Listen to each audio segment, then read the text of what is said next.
मैं अपने उद्बोधन की शुरुआत जय भगवान भीम के उद्घोष के साथ करना चाहूंगा। जय भगवान भीम।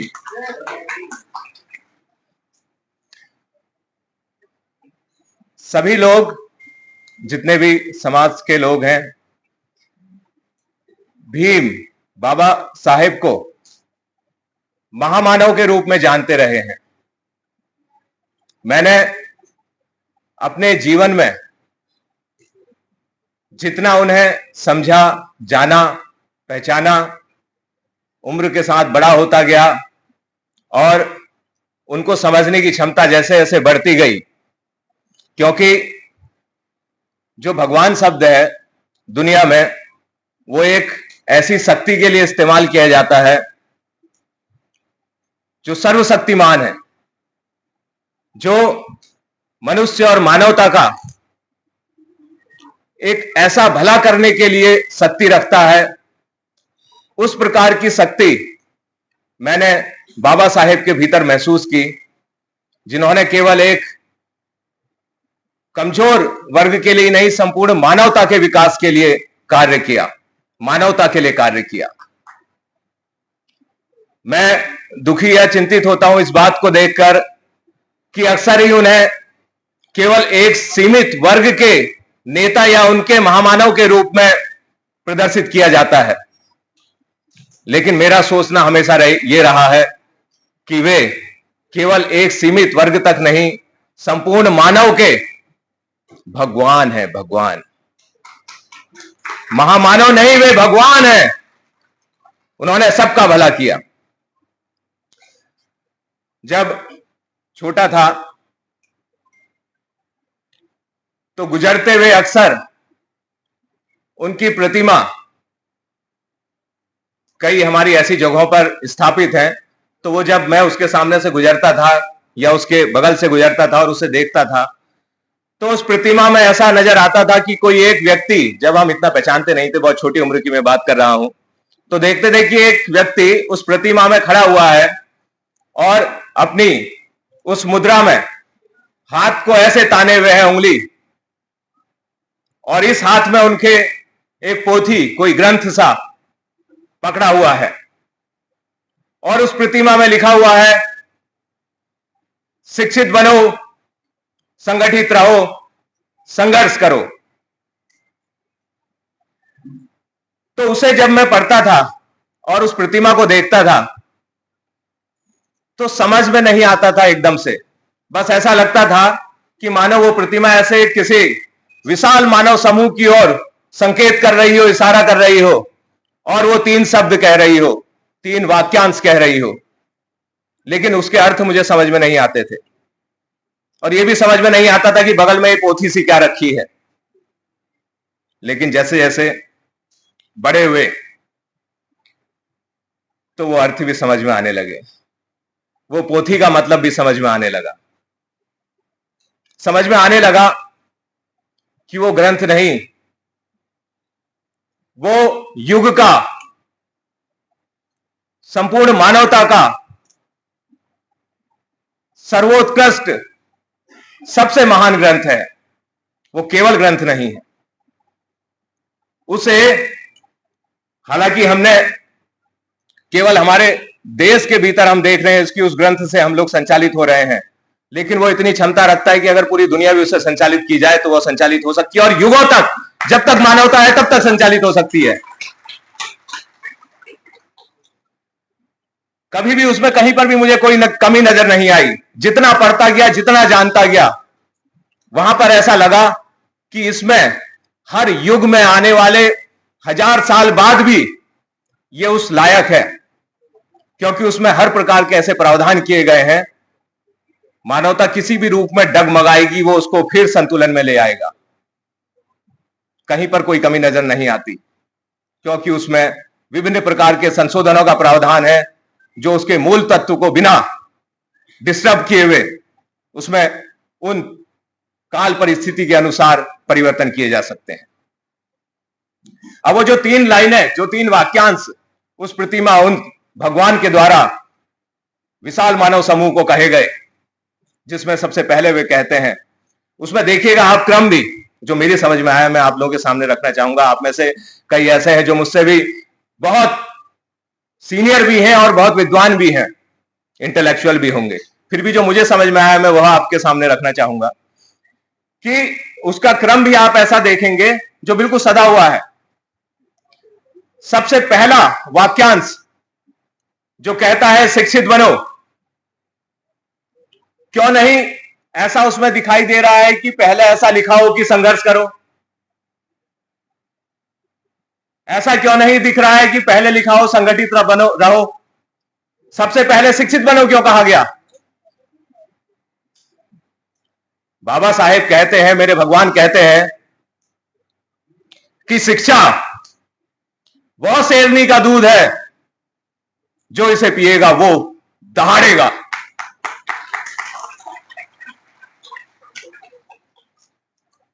अभी मेरे साथी सचिन जी ने बताया कि हमारे आज के इस आयोजन में यूनिवर्सिटी के कुछ छात्र भी हैं। शायद मैं सही हूं? है छात्रगण जो पढ़ रहे हैं अभी, चाहे यूनिवर्सिटी के हैं या कहीं के हैं, थोड़ा सा हाथ उठाएंगे जो छात्रगण हैं। ठीक है,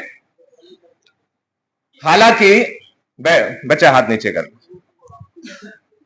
हालांकि जो शिक्षा है वह तो अनवरत प्रोसेस है। हम जितने लोग हैं, चाहे मैं हूं चाहे आप हैं, जब तक दुनिया से निवृत्त नहीं हो जाएंगे तब तक हमें शिक्षा का ग्रहण करना लगातार बना रहना है।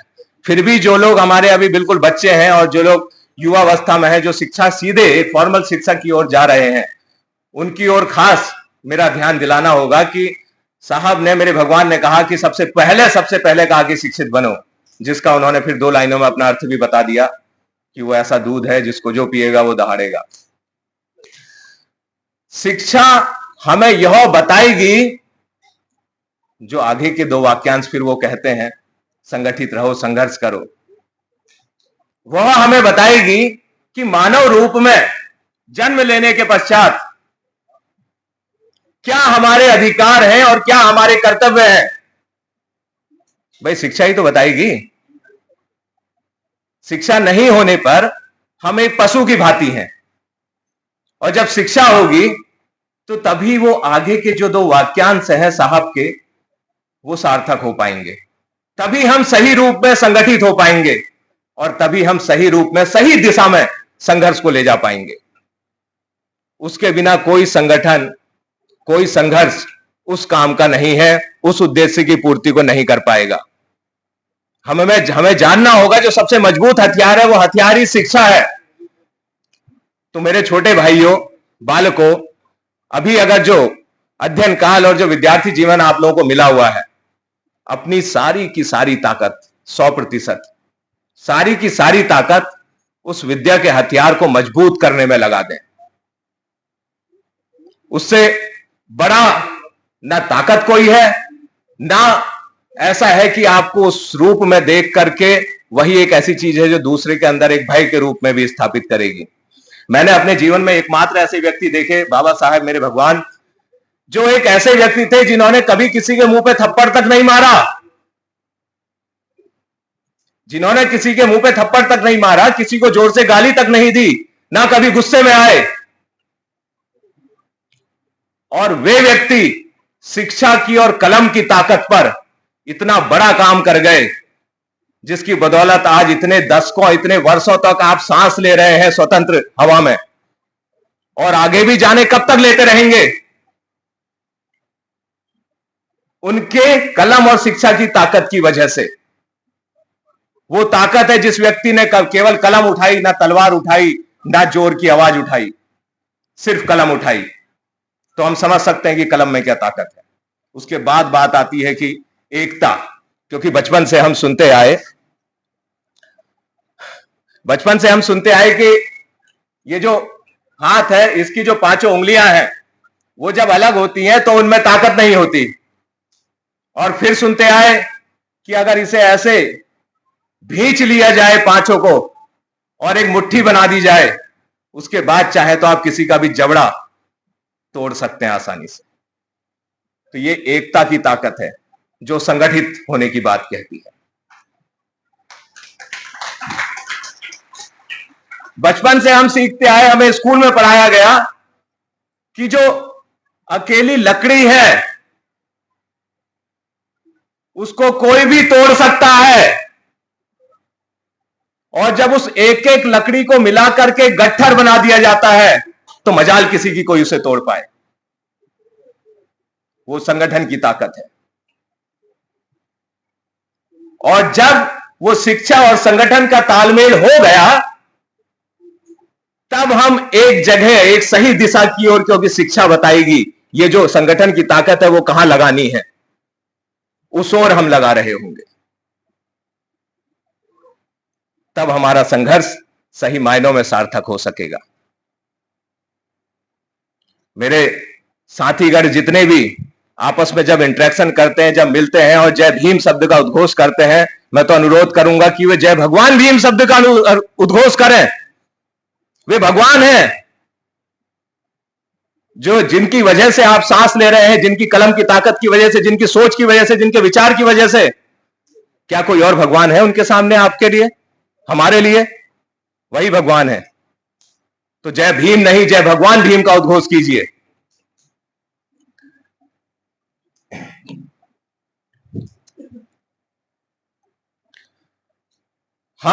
मैं एक आज का, क्योंकि संविधान के लिए जो हमारा सत्र है BS4, कुछ ऐसे तथ्य आप लोगों के सामने रखना चाहूंगा जिस पर अक्सर समाज भ्रमित होता रहता है।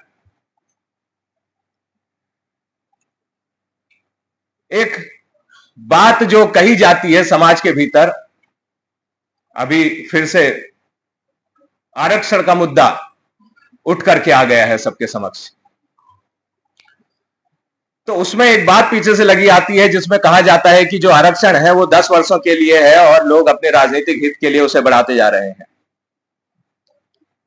तो मेरी जो समझ है, जो अध्ययन है, मैं उस पर कुछ तथ्य आप लोगों के सामने रख पाऊंगा कि हम लोग उस भ्रम से कैसे हटेंगे। बाबा साहेब के द्वारा तैयार किया हुआ वह ग्रंथ संविधान, जिसके अनुच्छेद 15 में कहा जाता है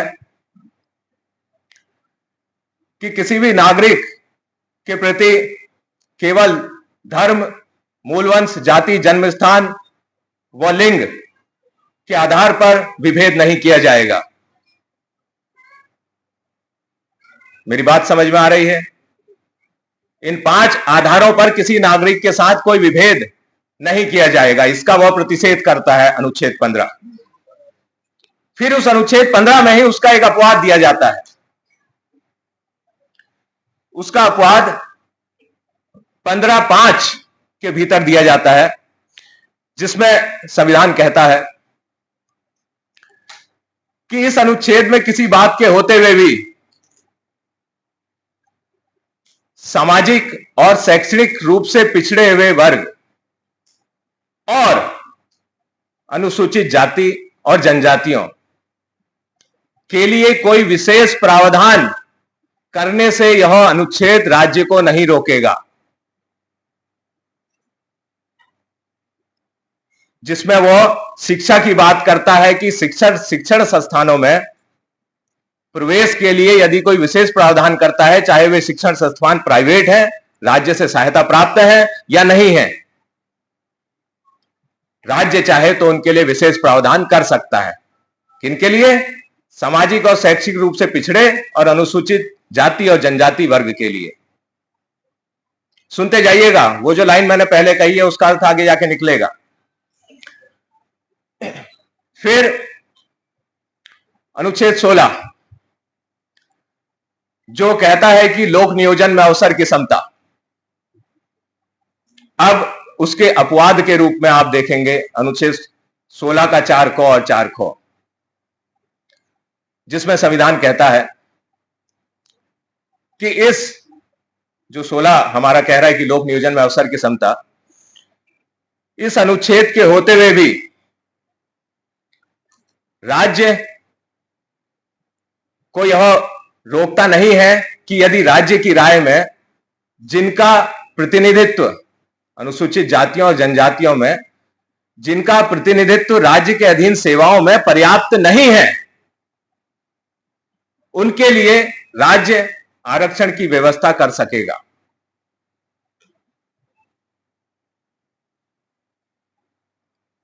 समझ रहे हैं? पर्याप्त प्रतिनिधित्व और राज्य के अधीन सेवाओं में, ये दो लाइनें यहां पर नोट करने वाली हैं। पर्याप्त प्रतिनिधित्व नहीं है तो राज्य आपके लिए आरक्षण की व्यवस्था कर सकेगा, वह यह कहता है। अब हम आते हैं आर्टिकल 330 और 332 में। 330 में वह कहता है कि लोकसभाओं में अनुसूचित जातियों के लिए सीटें आरक्षित की जाएंगी, और 332 कहता है कि राज्य की विधानसभाओं में अनुसूचित जाति और जनजातियों के लिए भी प्रावधान है कि उनके लिए सीटें आरक्षित की जाएंगी। फिर 334 में वह कहता है ये जो लोकसभा और राज्य विधानसभा में जो सीटों का आरक्षण संबंधी बात है, ये संविधान के भाग 16 में है। तो वो कहता है कि वो भाग 16 में इसमें आंग्ल भारतीय समुदायों के प्रतिनिधित्व की बात भी कही गई है। तो वो सभी के लिए कहता है कि भाग 16 में जो भी आरक्षण की व्यवस्था की गई है वह संविधान के शुरू होने के 10 वर्ष की समाप्ति पर स्वयं समाप्त हो जाएगी।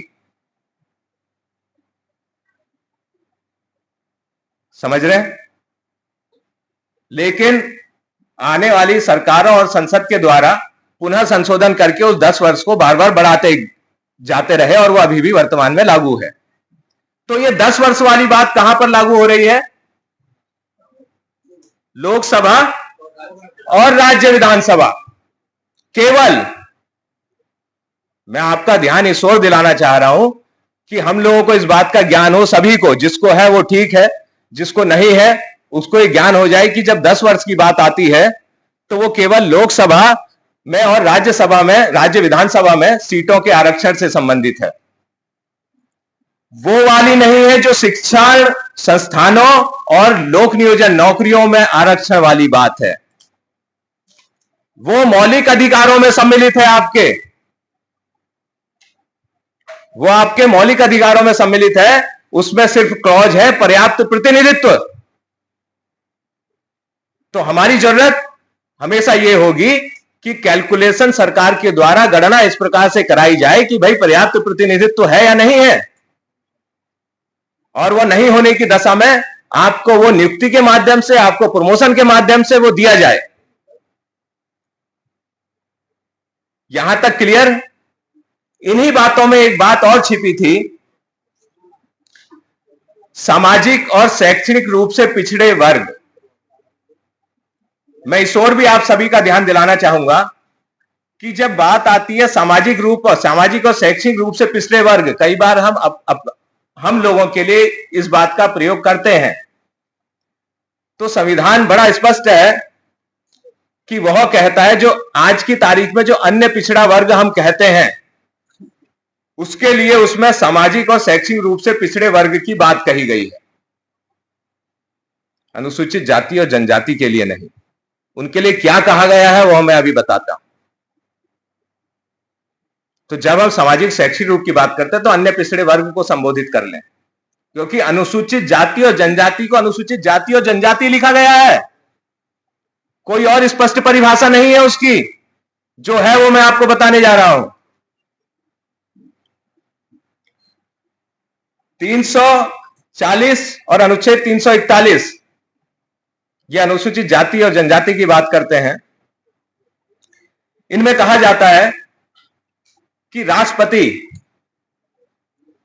यदि राज्य या फिर संघ राज्य क्षेत्र जैसी भी स्थिति हो और या वह राज्य हो तो राज्यपाल से परामर्श लेकर के लोक अधिसूचना के द्वारा किन्हीं जाति, मूलवंश या जनजातियों में से कोई समूह या उनका भाग, उसको वो लोक अधिसूचना के द्वारा अधिसूचित करेगा तो वो संविधान के प्रयोजनों के लिए अनुसूचित जाति के रूप में मानी जाएगी।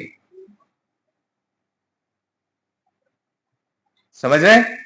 यही उसने जनजातियों के लिए बात कही है। और परिभाषा में भी वो अनुच्छेद 366 में जाके यही कह देता है कि जो भाग 16 के 340 और इनमें जो राष्ट्रपति के द्वारा जो अधिसूचित की गई है वही जो है अनुसूचित जाति कहलाएंगी। इसकी कोई और परिभाषा संविधान में नहीं मिलती है। क्योंकि मेरा यह समझना जो भी रहा वो समझना यह है कि 2000 वर्ष पूर्व से यहां वर्ण व्यवस्था का जब प्रारंभ हुआ तो वर्ण व्यवस्था व्यवसाय के आधार पर तय की गई, किंतु उस समय भी जिसे आज अनुसूचित जाति कहा जाता है उसे इस लायक भी नहीं समझा गया कि वो उस वर्णों में शामिल रहे, उसे वर्ण व्यवस्था से भी बाहर रखा गया। यही वजह रही कि उसे सामाजिक शैक्षणिक तो छोड़ो, उसे मानव होने लायक भी नहीं समझा। आप सामाजिक शैक्षणिक रूप से पिछड़े हुए नहीं है, आपको मानव ही नहीं समझा गया तो आप मानव ही नहीं है। इसलिए आप बिल्कुल वर्ण व्यवस्था से भी बाहर की स्थिति में है। इसलिए संविधान भी आप पे चुप्पी साध लेता है और यह मानता है कि जो भी जातियां उस प्रकार का व्यवहार युगों से जिन्होंने झेला है वे सभी अनुसूचित जाति में आएंगी और इसका अधिकार जो है राष्ट्रपति को है या फिर संसद किसी विधि द्वारा उस अधिसूचना में कोई परिवर्तन कर सकती है, और कोई डेफिनेशन नहीं है। मैं समझता हूं कि कुछ स्पष्टता इन बिंदुओं पर जिन पर मैं देना चाह रहा था मेरे कुछ साथियों तक पहुंची होगी, कुछ साथी पूर्व पहले से ही उससे अवगत होंगे। तो हमें जो भी कार्य करना होगा वह इस प्रकार के ज्ञान के साथ ही करना होगा। जो अभी की बात तत्काल की उठी है क्रीमी लेयर की, उस पर मेरा विचार इतना होगा कि जो भी चीज होनी है वह जातिगत जनगणना के बाद होनी चाहिए।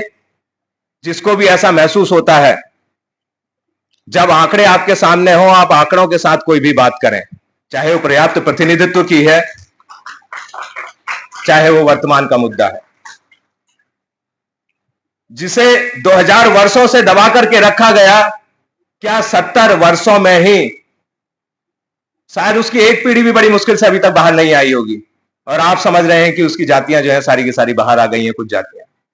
तो आंकड़े सामने रखिए, फिर जो भी स्थिति हमें करनी होगी हमें करना चाहिए। हम आंकड़ों पर बात करें और हमारा जोर भी हमेशा यही होना चाहिए कि जातिगत जनगणना उसके साथ साथ पर्याप्त प्रतिनिधित्व के आंकड़े हमारे समक्ष होने चाहिए। तभी इस जो भी हमारा दलित वर्ग है जिसे अनुसूचित जाति या जनजाति के रूप में कहा जाता है वह उन प्रावधानों का लाभ उचित तरीके से ले पाएगा। मैं आप सभी को यह संदेश देना चाहूंगा, बाबा साहेब के ही शब्द हैं कि सफलता कभी पक्की नहीं होती, सफलता कभी पक्की नहीं होती और असफलता कभी अंतिम नहीं होती। सफलता कभी पक्की नहीं होती और असफलता कभी अंतिम नहीं होती। अपनी कोशिश को तब तक जारी रखें जब तक आपकी जीत इतिहास ना बन जाए। मैं इन्हीं शब्दों के साथ और आप सबसे इसी अनुरोध के साथ कि हम मजबूत ताकत, हम जो भी काम कर रहे हैं केवल मैंने बच्चों के लिए वो संदेश देने की कोशिश नहीं की, हम सभी के लिए, बच्चों को भी जो हम देंगे वो पेरेंट के रूप में भी दे रहे होंगे आने वाले भविष्य के लिए। मेरी कोशिश हमेशा ये रहती है जितने जो बच्चे चाहे अपने परिवार के बच्चे हैं चाहे बाहर के बच्चे हैं उनके अंदर हम मेहनत का बीज बो सकें। क्या बो सके? मेहनत का बीज बो सके ताकि मेहनत से वो शिक्षा लें, फिर मेहनत और शिक्षा दोनों का गठजोड़ कर लें, फिर मेहनत और शिक्षा दोनों का गठजोड़ कर लें। क्योंकि सफलता के लिए ना मेहनत अकेले काम आएगी ना शिक्षा अकेले काम आएगी। जब तक मेहनत और शिक्षा का गठजोड़ नहीं होगा तब तक आप सफलता की उच्च श्रेणी पर नहीं पहुंचेंगे, उच्च सोपान पर नहीं पहुंचेंगे। जो मैंने अनुभव किया है वह मैं अपने सभी साथियों के साथ साझा करना चाह रहा हूं। चाहे हम कितनी ही दलीलें देते रहें, अपने अधिकार के लिए लड़ते रहें, लेकिन हमें खुद मेहनत करके भी यह साबित करना होगा कि हम किसी मामले में पीछे नहीं हैं, चाहे परिस्थितियां कैसी विषम हो।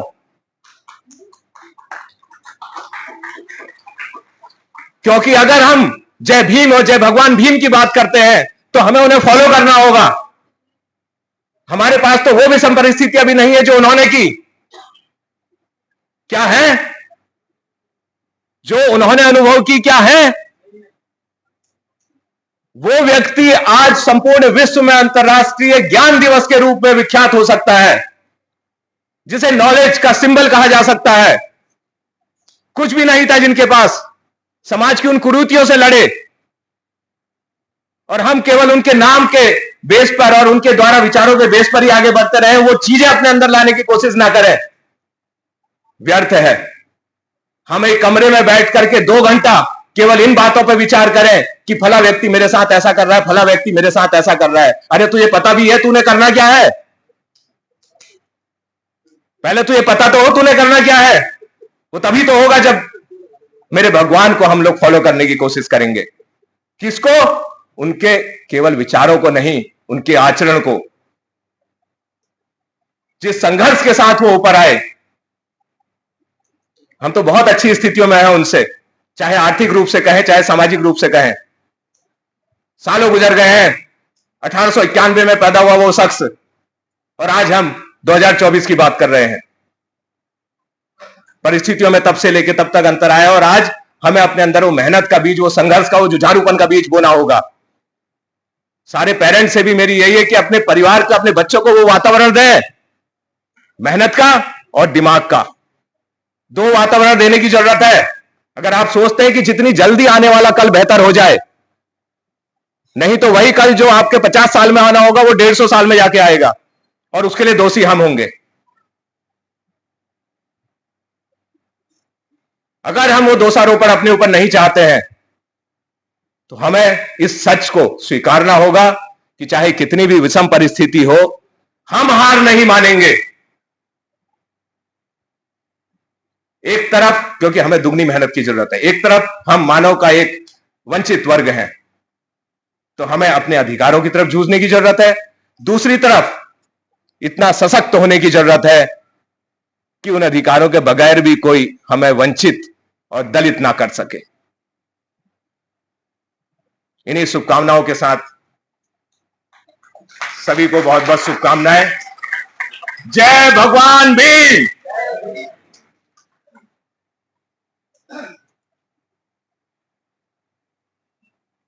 साथियों, अभी आपने मूलवासी डॉक्टर हेमचंद आर्या जी, उपनिदेशक रेशम विभाग के विचार सुने, और